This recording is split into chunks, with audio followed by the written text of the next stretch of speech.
And I guess what's really important, it's really important to kind of know as much as possible about the people that you're working with, and also just getting to know different people in the industry, like to know who's who and who's good and who's working where, and just getting, you just get so much interesting information from networking.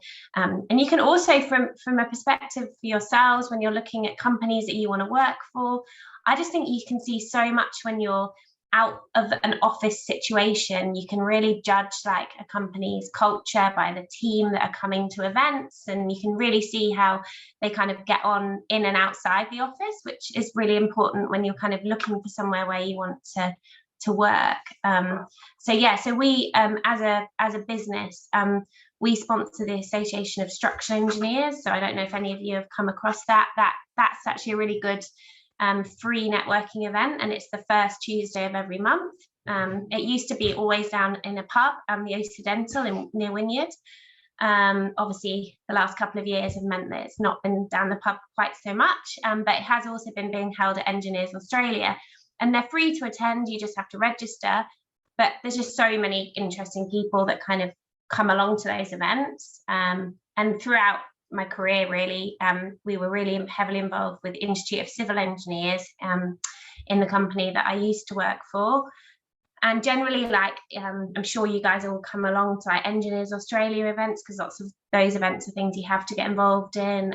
There's lots and lots of different networking events. So as a recruiter, if I've got the time, and actually online can make it really helpful as well sometimes, it's really good to go along. I personally probably show my age in the fact that even with COVID, the networking online, I haven't like done lots of the like room stuff.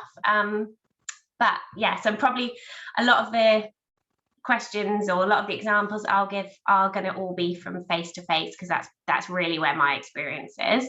So you guys probably be able to tell me some things after Friday. That's perfect. Thanks, Anna. And I think it's useful to understand those face-to-face skills coming out of this COVID period as well. I think we've all lost practice, so good to be reminded of those things as well. So I did have a couple of questions for Anna today, so that everyone would kind of have a couple of ideas about how to approach Friday's session. So the first question that I have is, what do you think is the best way to present yourself visually, in case you want to impress the person that you're meeting? So obviously that's going to be through a screen, but we can discuss in-person examples as well. Yeah. I personally think, maybe it's the English in me, I think it's really good to be really professional and well presented, and to show that you've kind of made an effort for the occasion. I've read some interesting things and been told some interesting things over the years. I think there's a person that recommended like wearing like red shoes or something, so that you're something memorable. And I guess online I was thinking, and if I'd had time, I would have found some like jazzy earrings or something, although maybe I'm not as jazzy as I think I used to be, but maybe something that just is a little bit of you and a bit of your personality. And I think I'm a firm believer, like, I think suits have died a death anyway. I think what you wear is definitely got to be your personality and what your style or whatever. You don't want to be, but I think you can still be really professional with whatever your style is. I think you can still be, have brushed your hair or done whatever it is that makes it look like you've made an effort to be there for everyone. And I think presenting yourself actually from a physical perspective, like presenting yourself like that, is quite important. I think it makes a good first impression on someone. I don't know if anyone, and I don't know if this is how interactive you want this to be, I don't know if people agree with me, or like what people would say about kind of that. I guess it's a bit like a first date or something, but it's not really a first date.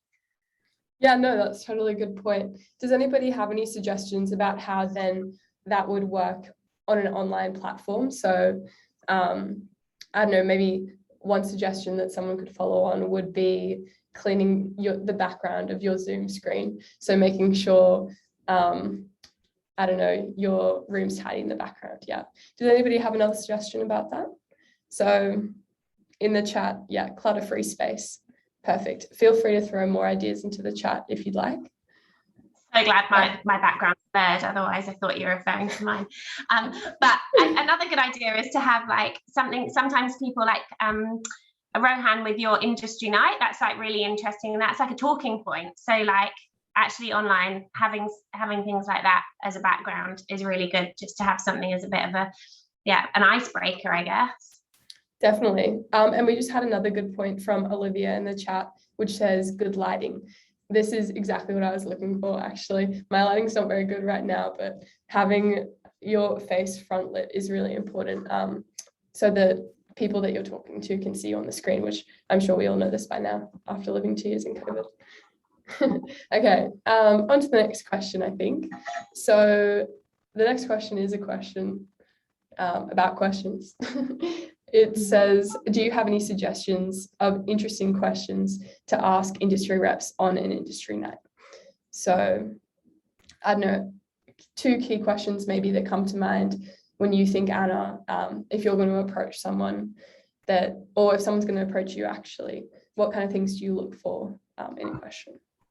Okay, I think I'm kind of probably take things like, obviously as a recruiter, people think, oh, they're just like I'm a salesperson or something like that. And I guess I probably shy to go quite the other way. And I think that it's really, I don't really have an agenda when I go, which sounds silly. I don't go to these events with a big agenda. I will have definitely done some research on who's going to be there, and I know who I'd like to chat to potentially. But in terms of like having a prime conversation, I think it is really about getting to know people. Like it isn't. So I personally think it's about not, say for example, as the hiring manager of Northrop or someone like that. I think it's kind of almost you want to get to know them a little bit before you're coming in with your agenda. So really kind of, I think natural questions are like how someone's got to an event. Obviously for you guys online, just different. I can't think of the online conversations, but just in terms of like not necessarily kind of really loaded questions, not kind of coming straight in and just, oh, I'd really like to know if you need any engineers in your team. Like if I did that to everyone I met at a networking event, I could probably get banned. Like it's definitely got to be kind of just a bit more, I think, be a bit more relaxed, and actually what are people going to remember about you when they meet you at a networking event. And I think it actually might be where you live or what you do, or finding like some common ground with people. Quite often when I call up people, like there's a guy at Arup who I've met at a networking event years ago, and he was a classic Arup guy. He's traveled the whole world with Arup, and he told me everything about where he'd been in the world. But he was really interesting, and it wasn't necessarily about Arup, it was just about where he'd lived in the world. And he's always stuck in my mind as someone that I will always give him a call and all those things. But it's not because I know that he does building structures at Arup. It's because we built a bit of rapport at the time. And I think actually those kind of more soft skills are actually really important with networking. Different people have different styles. No, that's really important, especially because in an online setting, it can already be quite stale, I think. So having those couple introductory questions is a really good opportunity to make things more natural, maybe. Yeah, and just finding something different about someone. Definitely, yeah. And then you're also more memorable in their mind. They don't just think of you as, I don't know, the engineer, but also more of a person as well. Yeah. Cool. Okay, my next question is kind of a follow-on to that one, which is it smart to ask industry reps if there are internship opportunities at an industry night? Or is this too harsh a question to ask in that kind of platform? I think like with any conversation that you have, it's always about judging the situation, and you're not always going to judge it right. So you might, say, oh, so have you got any internships going? And you might get kind of realize you shouldn't have perhaps asked that. But sometimes you might also want to take the thing, well, if I don't ask, maybe I'm never going to get to asking the question. So I think it's just about gauging the situation. Like if you're meeting someone that's been presenting, I don't know, the head of ACOM talking about some huge project, and then you manage to get a conversation with them, they're probably not going to be able to offer you an internship, that's probably, they're not going to be that decision maker. But actually getting to know them, being able to connect with them on LinkedIn, follow up with a message. So kind of see it as a longer approach. Like, I don't necessarily, like, sometimes I would like get opportunities from clients at a networking event. They'll say, oh, we're really looking for an engineer, we really need you to help us. But I wouldn't be there saying, do you need help? Do you need, I mean, obviously, because there's no engineers around, so I can't find anyone.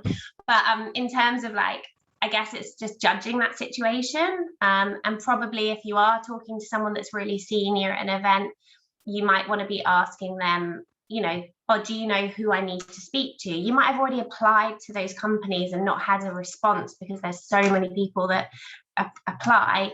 And I guess being able to add that connection and to follow up with a message is going to be way more powerful than probably trying to make too much of an ask in the first instance.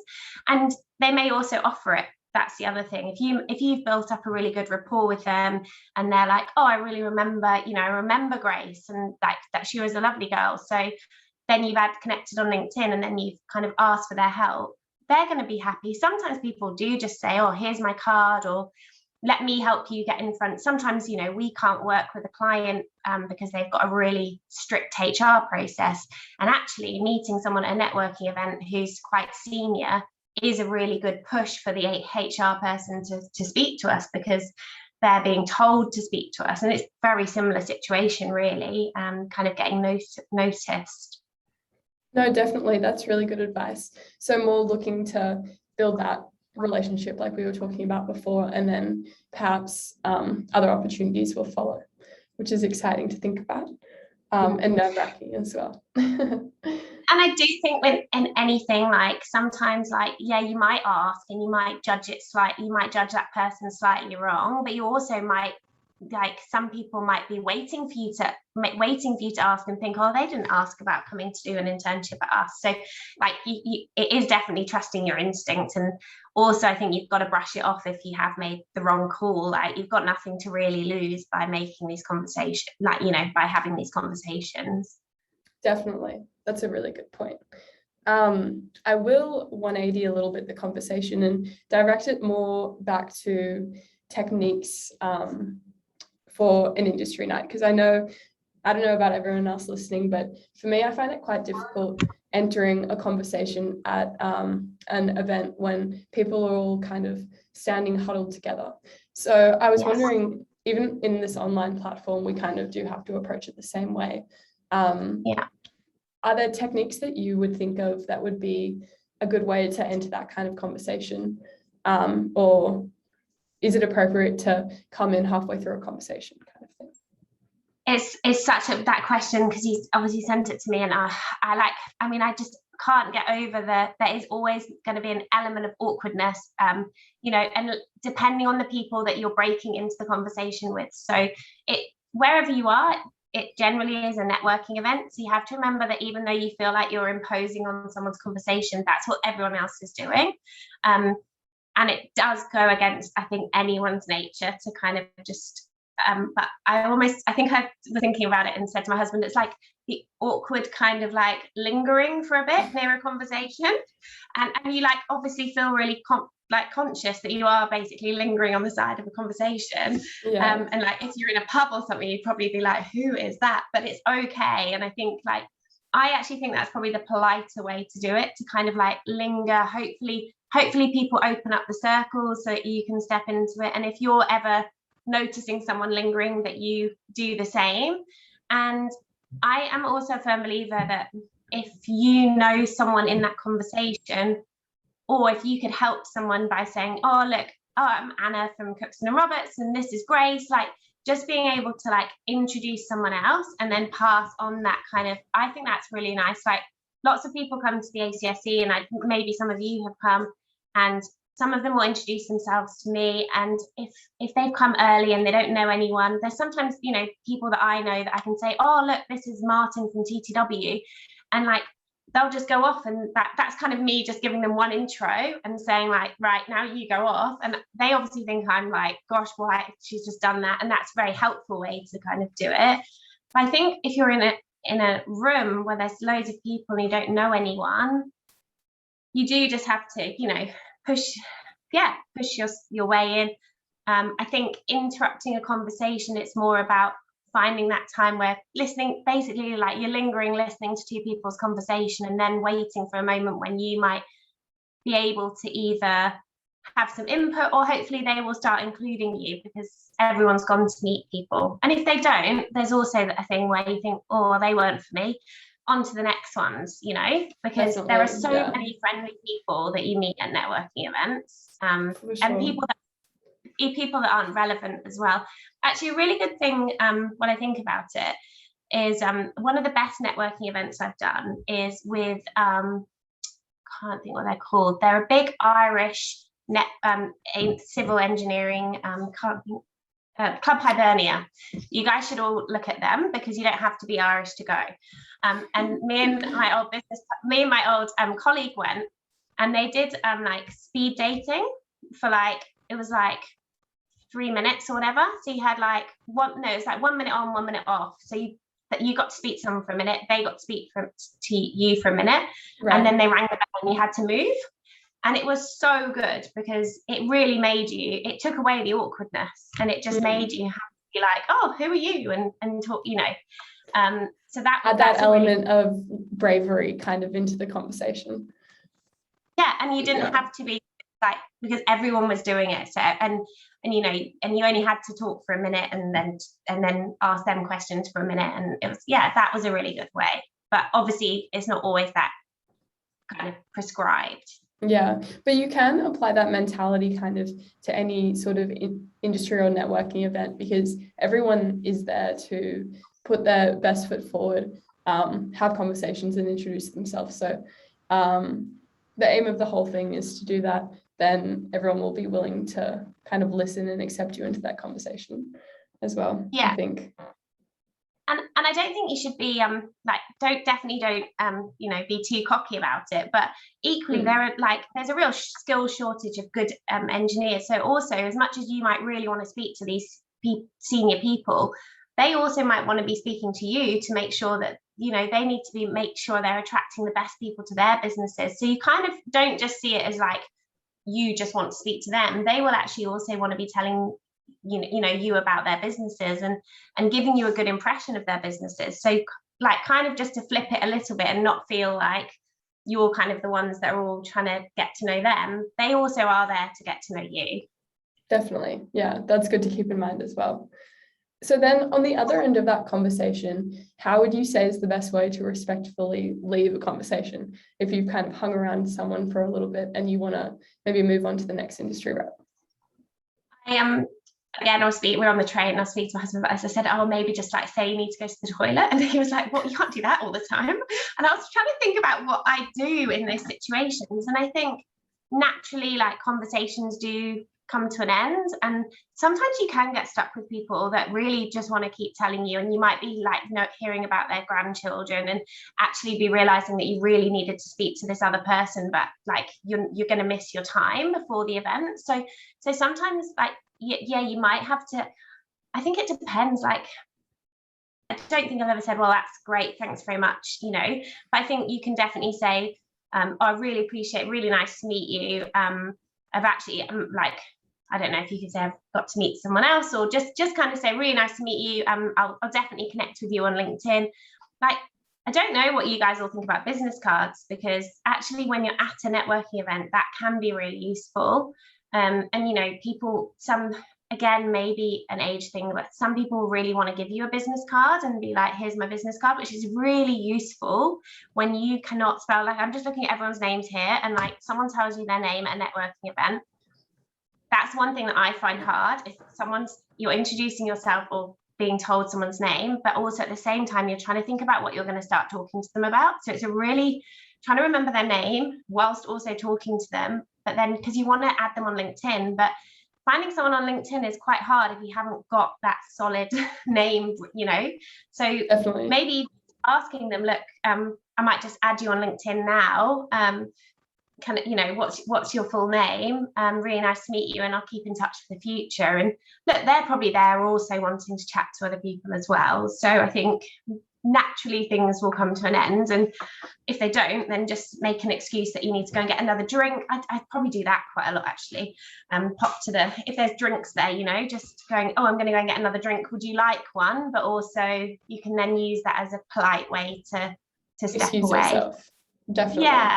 Yeah, for sure, because it's often tricky at the end of those conversations when you're saying thank you and they're kind of still in conversations with new people coming in as well. Always tricky. Yeah, I think it can be really awkward to leave conversations, if I'm honest, and that's why I think like you can sometimes, a little white lie that you need to go to the toilet or something, like actually can, if it's, you know, if you're really stuck somewhere. I'm more of a fan of that than kind of just cutting it off. And definitely, great advice. Okay, the next thing I kind of wanted to talk about was a couple of things that you would look to research for or to look up before going to an industry night or a networking event. Would you recommend researching anything in general? Yeah, especially for you guys, if you're, and I assume that, but like if your agenda is that you want to be, you know, potentially you might be like wanting to identify companies, might be wanting to identify people that you particularly like to work for or get some experience with, or that might be able to help you on a specific project. If there's a LinkedIn group for the event or a Facebook group, then you should be able to see there like who's going. And like LinkedIn is just so powerful for research. So I think working out as much as possible. I think it's also really good to talk to people when you're going to like an event. So we promote the ACSE a lot because it's a really useful event for people to go to, but it's also good to be like, oh, are you going to this or are you going to that? Because then you get to hear from other people who's going to different things.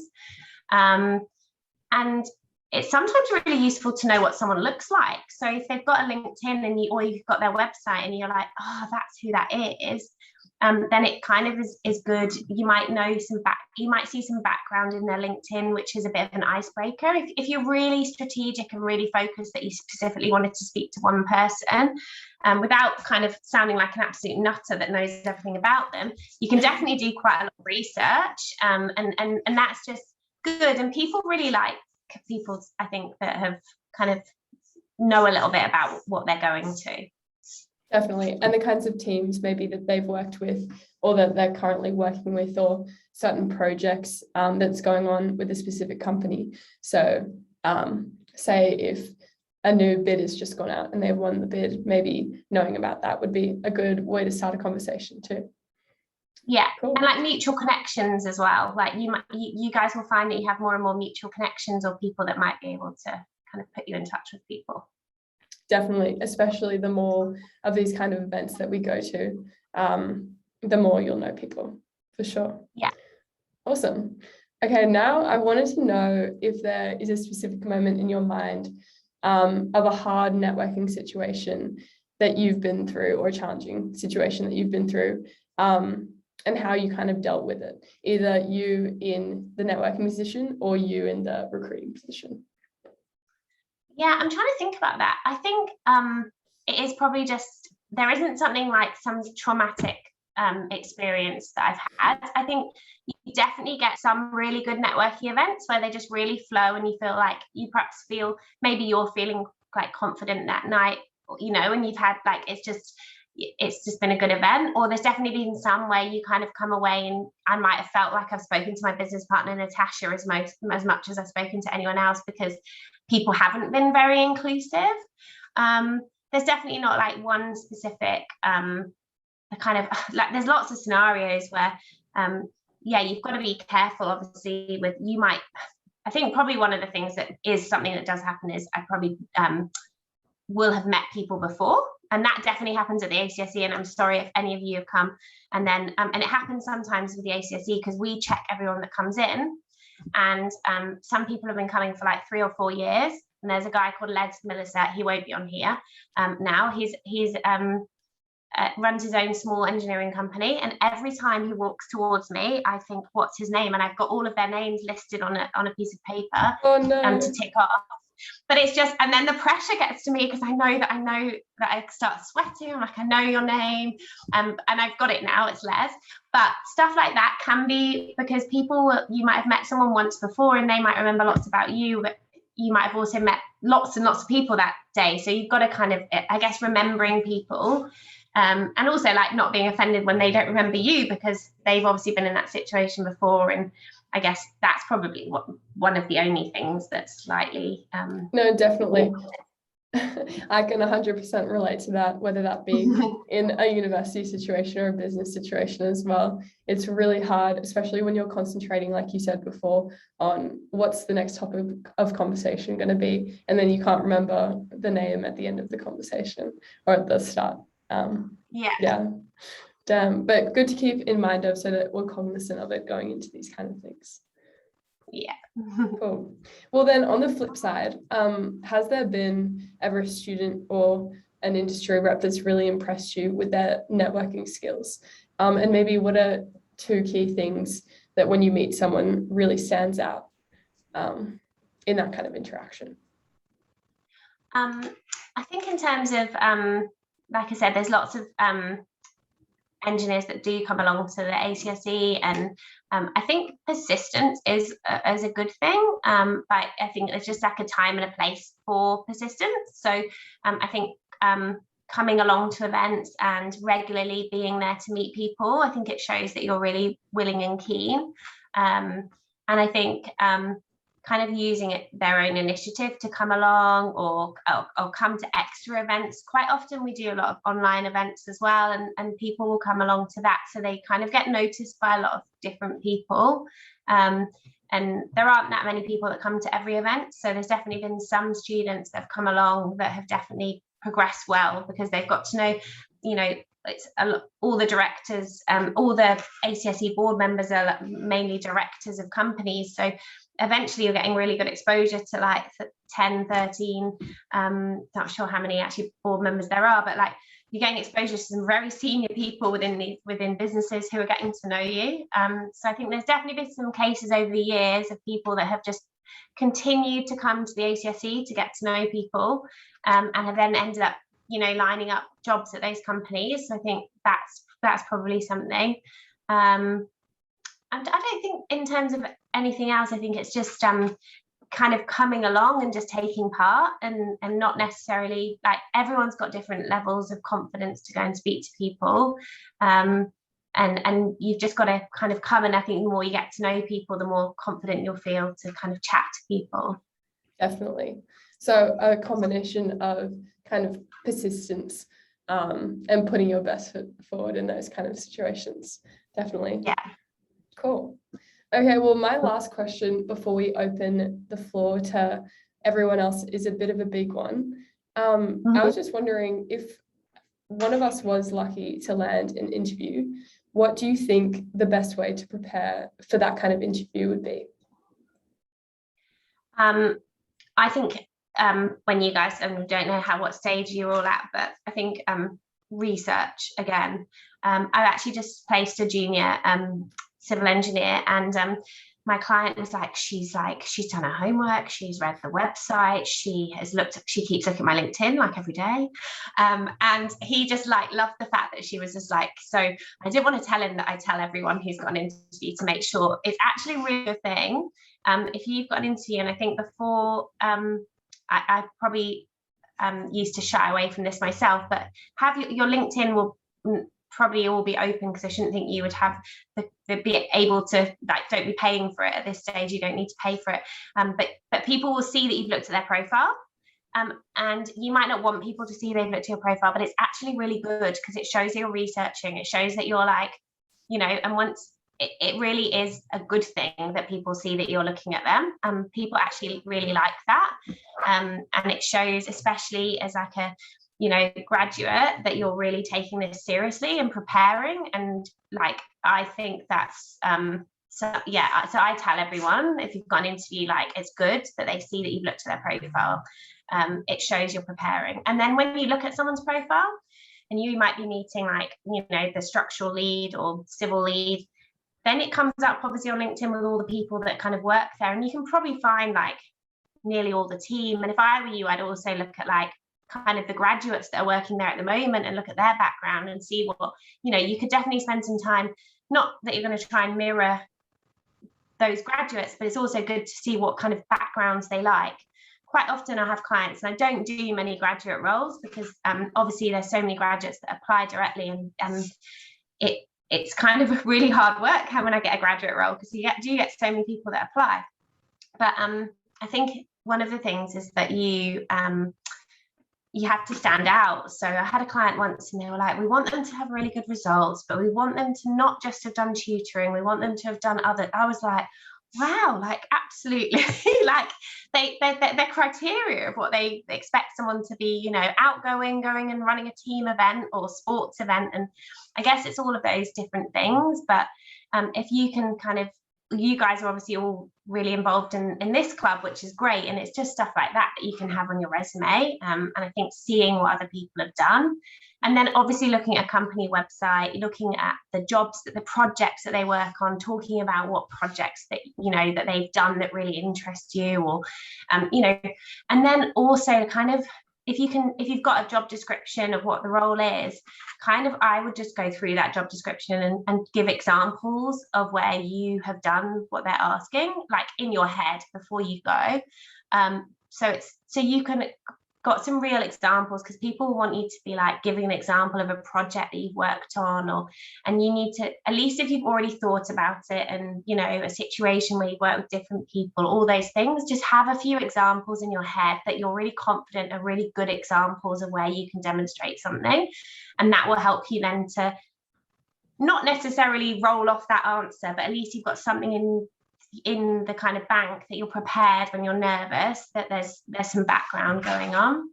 Definitely. And those are also things that we can apply to a networking industry night as well. Having a look at graduate positions that are available and kind of the skill sets that they're looking for in those situations too. Awesome. Well, super insightful, Anna. Thank you so much. I was wondering if anyone had any questions specifically for Anna. Feel free to put them in the chat or turn on your microphone. I'm sure someone's got a question. I was also going to say, like, don't be shy to add people on LinkedIn. I've got a friend who's an engineer, and he quite often messages me being like, do you actually know this person? And I'm like, look, I might have met them, or I might not have done, because it might be like, but add people that are at companies that you want to work at. Don't feel like you need to, it's not like a Facebook where you need to be friends with them. Like, you kind of got it. And I don't know if you already like that, and maybe it's just me, but I know for a time, like, you kind of, it feels a bit weird to like add someone you've never spoken to or something. And then if they connect with you, say, thanks for connecting, I'm actually studying, and this is, I really like the look of, and then just leave it there and follow all the companies on LinkedIn. I don't know if you guys are already doing that, but yeah, I know it kind of comes a bit out of your comfort zone to add people you've not actually don't know. That's good to hear, actually. Will do. We can post your name in the chat after. But it's interesting that you say that, because I often find I leave people on my LinkedIn requests for a little bit, or I'm a bit afraid to request them if I don't know them personally. So that's good advice. I definitely will be accepting a couple and asking a couple more as well. But I do have a question from Dylan in the chat, which says, would it be difficult to land a job as a first-year student doing a double degree in architecture and civil engineering? Which, I don't know, from your experience, it's okay if you don't know as well. Yeah. A double degree in, probably really for me in terms of, I think that it would depend on the companies that you're looking, if you're doing your double degree and it's in architecture, I think it would depend on the companies that you're looking at and what your kind of focus is. There's obviously lots of companies that have really good, like engineering companies that have really close relationships with architects, and sometimes I've actually had roles on with architects for engineers, generally on the structural side of it. But I think in terms of that, I would recommend, if it sounds pretty specific about what you'd be looking for, and I would recommend like identifying the companies that you want to work for and being really tailored in your approach to how you approach them to kind of get in front of them for that. I don't think it would, I don't think it'd be impossible, but I don't think, It would totally depend on the company. I completely agree. And also, as an architecture engineering student, you probably don't have a lot of time anyway, Dylan. But good to put yourself forward as well. I do have another question in the chat which says, how do you keep in touch with colleagues / friends from the past with minimal awkwardness?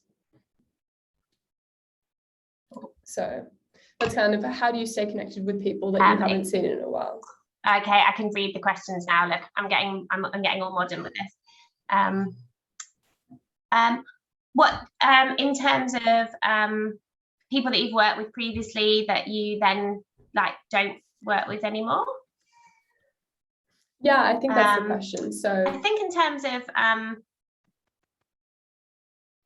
I think the best thing about when you leave a job is that then you become friends with the people you want to be friends with. And then if you see other people in a professional, you know, and I'm sure over your careers, you'll work at a few places, and as you meet different people, you'll get really, I guess, you can hear my daughter in the background, so apologies, it's distracting me. I don't know, I think it's just you be professional. Like if you work with someone and you didn't really like enjoy working with them, then you're always going to be professional. Never burn a bridge when you resign, even if you think that they are the worst place you've ever worked. Don't burn a bridge. You resign in like very professionally, and you might think that is the worst place I could ever work, but just make sure, because you never know where they might turn up, and you might bump into them, and you just need to always just be you know, kill people with kindness. If it's someone that you've worked with before that you didn't get on with, then I think that's the only reason it would be awkward. Like when I catch up with friends, or if I catch up with engineers that I've placed that I've had a really good relationship with, like it's great when you see them and catch up with them. Like I don't know if I don't understand the question, but I think the only awkwardness is perhaps with people that you don't really want to see again, and you just need to be polite as possible, and then learn to end the conversation quickly and move on. Definitely. And you're so right about resigning respectfully, because you never know when you're going to see them again. Okay. No, exactly. I've got another question. It says, can you please ask Anna if it's strange to ask people about specifics of resumes? So for example, ask them what they're looking for in the resume length, etc. I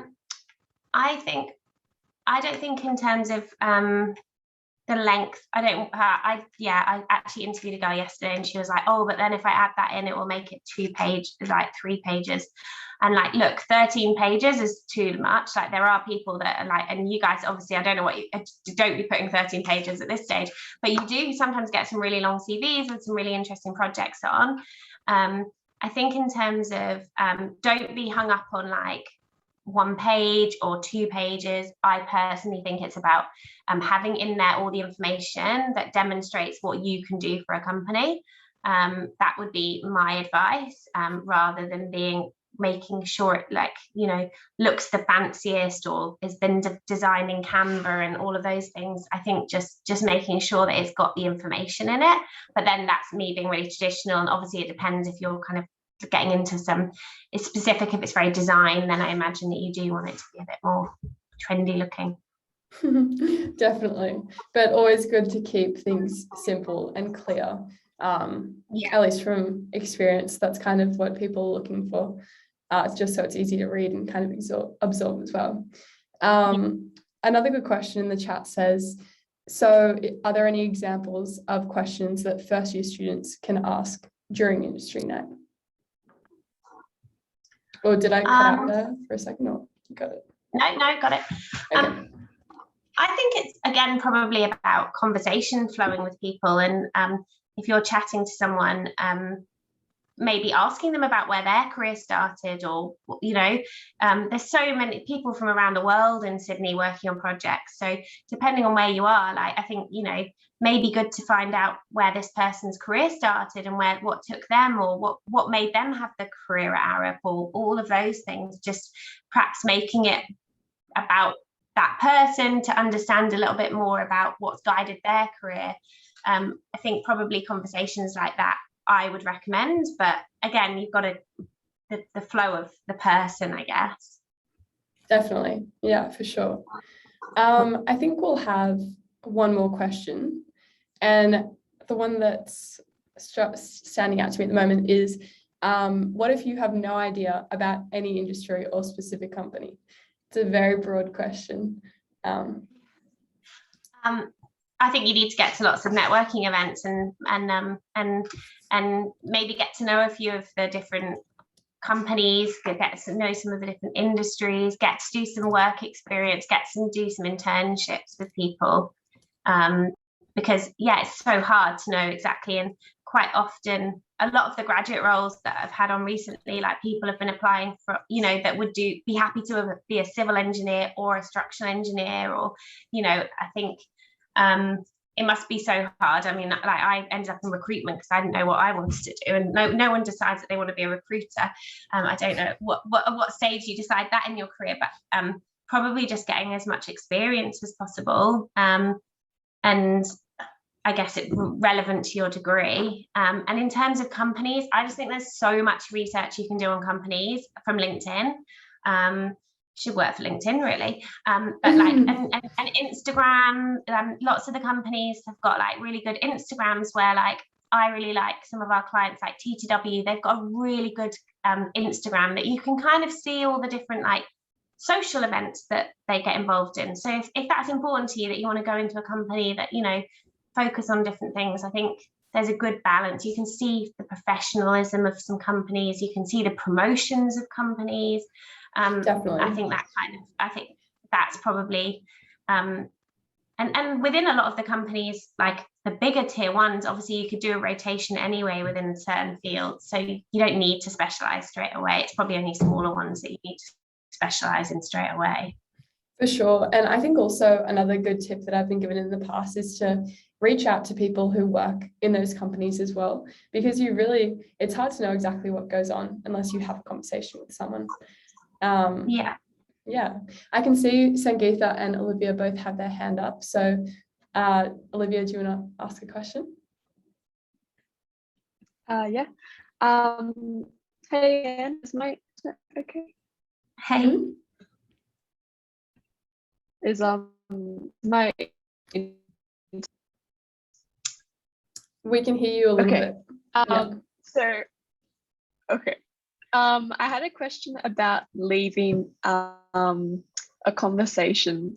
So I know you touched on it a little bit, but how do you leave a conversation when you're in a group of people? Because I find it harder to do that, because there'll be some students that like want to stay there because they're really interested, and then I feel like obliged to stay there even though I'm not.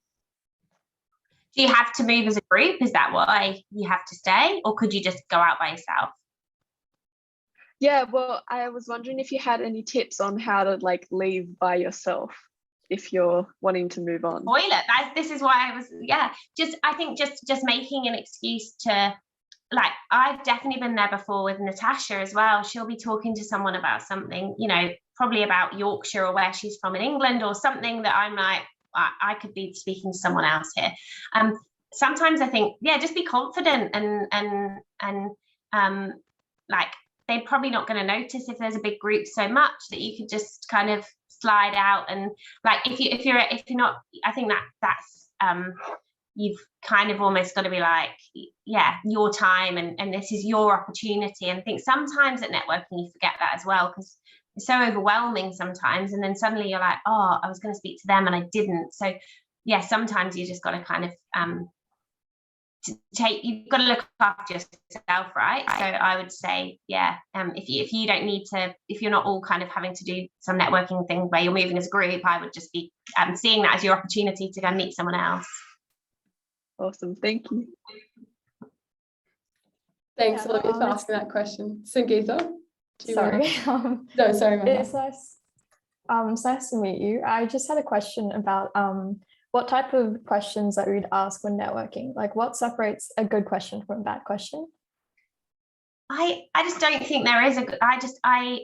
This is where probably you need someone that's more perhaps industry specific in terms of like technical questions. But I also think at networking it's about getting to know people. So honestly, it's like I quite often we talk about what we're having for our dinner, like really questions about what you've done in your day, or how, I mean, obviously at the moment it'd be a good one of like how you got there, or the latest code, like about your life or about where you've come from, or, you know, I think those conversations. And then when you want to get into more, I think the conversation will just flow. If someone's got a really good career and they want that, like, you know, like this guy Arab, like he's happy to tell you all about his career because it's amazing. So like, you know, you only have to ask a couple of questions. You know, oh, you're from the UK. Oh, well, actually, I've lived in Singapore, New York. Now I'm in Sydney. Like, honestly, this guy's life has been everywhere. But I think people will want that opportunity. So you can just ask a few questions. And if they're not chatty and they don't, it doesn't flow, and you feel a bit like you're kind of getting blood out of a stone, I think that's when you like do an Olivia and jump out backwards and go on to meet someone else. Because it's a bit like when you meet people and if you build a rapport with someone, you're not necessarily at every networking event, you're not going to walk away from every conversation being like, oh, we really clicked and that's a great conversation. Like, there's so many awkward people, and like, it is awkward sometimes. I think you just have to know that. You go into it thinking this is really awkward, like I'm siding up to a conversation, or, you know, or that they might not have an interesting answer for you, and you might be actually like, oh, they weren't as interesting as I thought they were going to be. I also think, Sangeetha, oh, sorry. I also think that thanks for answering a question. It's important that if you want to work with someone, or if someone wants to work with you, that they get to know you and like you as a person, because no one's going to employ someone that they don't really get along with. So that's kind of the first thing to overcome before then you can do the job as well. Yeah, that's such a good point, Grace. And like, and that's where it just comes down to like whether you get on with some, like, you know, if you naturally build that rapport with someone. But equally, there's lots of people that you will do that with, and there's lots of people you won't. Like, you can't beat yourself up or feel bad about a bad conversation. It's never going to be a bad conversation. It's just going to not have flown as much as you'd have liked it to. Definitely. I think those are all the questions today, though. So if everyone wants to thank Anna with a little clap emoji, that would be great. Well, good luck for Friday. Thanks, Anna. It'll be good, and I'm sure we'll have lots of LinkedIn notifications for you as well. If everyone well, I was going to say, if anyone like follow our company page, and we always post on there any networking events we're going to, and hopefully like in person, you know, any that we're going to, we'll post on there. And the ACSE we're always at, as long as they're not online. I mean, we're at them online, but and like, if you do come to them, make sure you come and introduce yourself and say, I heard you on that, and you said that you'd introduce me to someone of interest. So I'm happy to introduce you to people at the ACSE if you are interested in being a structural engineer. And if you're not interested in being a structural engineer, you should come to the ACSE to hear more about structural engineering. Definitely. Thanks, Anna. And I've also just posted in the chat the information booklet for tonight, for industry night as well. So I think it's just loading up now. But if everyone wants to download that, it gives a little bit more information about Friday. Cool. Okay. Thanks so much, Anna. Okay, bye. Okay. Thanks, everyone.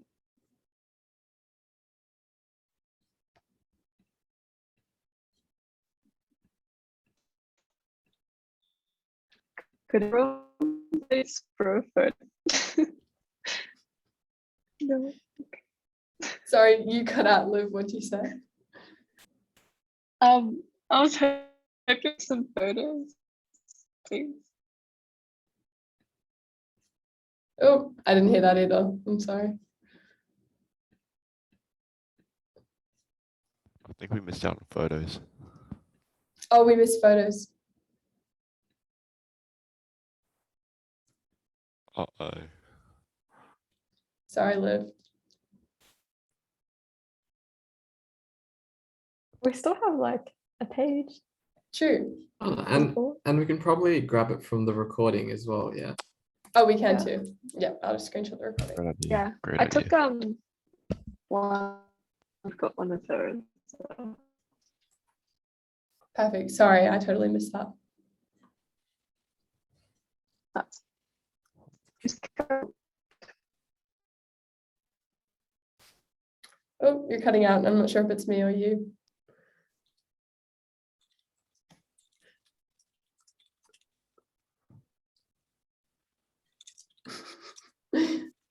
Sorry, I think my Wi-Fi is really bad. But thank you everyone for joining. I know we have a couple of non-SUCE people still in the chat, so please come on Friday.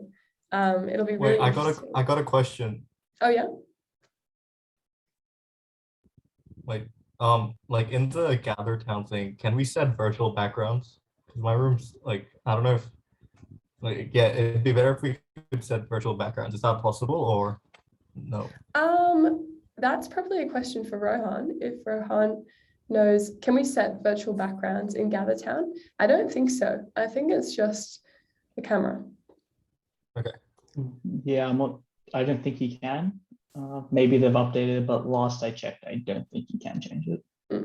But that's okay because you can always face a blank wall and just sit with your computer up against a wall.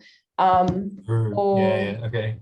yeah, that kind of thing. If you, I don't know, want to keep your private space private, very okay. Thank you. That's all right.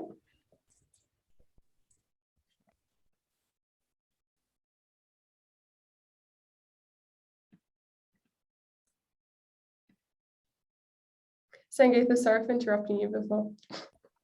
Oh no, you weren't. Wait, did The I say something? Wi-Fi. No, it was when you were thinking, Anna. Oh, yeah, no, it's all good. I wasn't sure when you were going to talk a lot. No, my I'm bad. sad sorry. I was just going to say I'm sad that Captain Cook left because like that was a great alliteration and what a great name. A very good name. Okay, we still have a couple others. If you have any other questions, please let us know.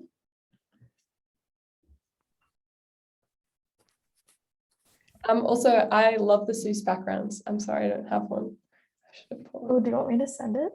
Yes, please. I'll send it to everyone because everyone can benefit from them.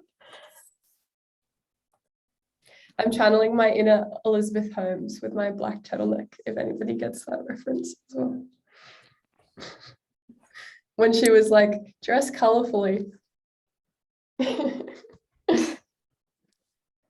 Whenever I wear black, all I can think of is when Tim Wilkinson said that architects always wear black, and I'm just like, I'm not lying. Yeah, I honestly don't get that. I don't Yeah. get that shit. Yeah. And then I I asked Sola, and then he just laughed it off as well. So yeah, I still don't know. I'm sure. I am Did it still at send? work. Yeah, no, it totally sent. Thank you, Sangeetha. But I might pop off just because I'm still, at work, if that's all right. If anybody else, Ready? amazing. I reckon just end the Zoom because I don't think anyone Yes. else has any questions. Okay, cool. Thank you all Yeah. for coming as well. I really appreciate it. Okay, bye guys. Thank you for hosting. That's okay. Bye.